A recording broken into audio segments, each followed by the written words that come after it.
మీరందరూ మాట్లాడింది ఏకీభవిస్తూ అయితే తెలంగాణ ఆత్మగౌరవ సభ ఇది 1996 కంటే ముందుకెళ్ళే నడుస్తుంది. ఇప్పుడు కూడా నడుస్తూనే ఉంది. అయితే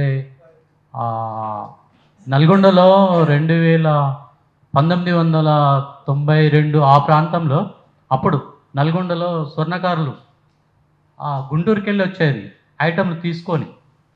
అప్పుడు అందరం కలిసి వాళ్ళని తరిమి కొట్టినాం. ఇప్పటికీ అక్కడికి గుంటూరుకెళ్ళి రావట్లేరు. అంటే ఇప్పుడు హైదరాబాద్లో మొత్తం జ్యువెలరీ షాపులు మార్వాడి, గుజరాత్ వాళ్ళవి అయిపోయినాయి.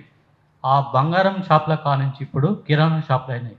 మార్వాడి పెట్టని షాప్ అంటూ లేదు. గ్రామాలలో కూడా పోయినాయి అవి.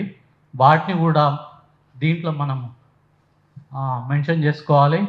ఆత్మగౌరవం ఇది. నా ఒక్కరికి దెబ్బ పడలేదు, అది ప్రతి ఉత్పత్తి రంగం మీద దెబ్బ పడ్డది. ఈరోజు మహబూబ్ నగర్లో ఆత్మహత్య చేసుకున్నారు, ఇంకో దగ్గర ఆత్మహత్య చేసుకున్నారు. స్వర్ణకారులు కూడా 90లో ఆ ప్రాంతంలో నా కాడ లిస్ట్ ఉంది. ఆర్థికంగా ఆత్మహత్య చేసుకున్న వాళ్ళు చాలామంది ఉన్నారు. ఇది కూడా మెన్షన్ చేసుకోవాలి. ఆత్మగౌరవ సభకు మేము ఏ పని ఇచ్చినా చేస్తాం. Thank you.